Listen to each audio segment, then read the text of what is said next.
been involved and cared about animals my whole life, even as a young child. And I became involved with the Humane Society in the early 70s. My dad was heavily involved. He was one of the first two people that responded to the ad in the paper. As you know the story probably, two ladies were sitting out one summer evening and saw this stray dog and didn't know what to do with it and all that. So they decided to form a Humane Society, but they had no idea how to do it or where to start. So they just put an ad and a little blurb in the paper and said, anybody interested in helping us out, please respond. And, just those two people did at first.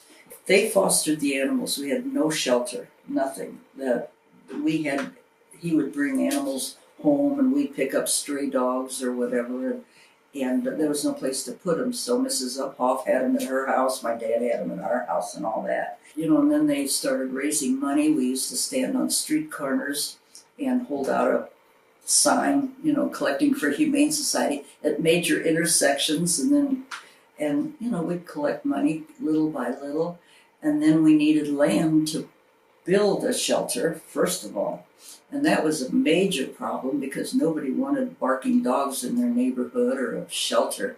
So finally, the people that owned this whole farm area contacted Mrs. Uphoff, and they donated some land to us and the house that they lived in. And then the house has since been torn down, of course, and the modular place has been put up. The front part of this building was the first, where the runs are. That was the first area.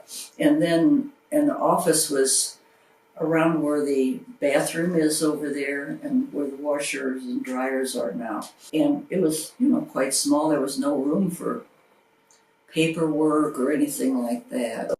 So, we put out fundraisers to put in addition onto that, so we'd have more room and office space and everything.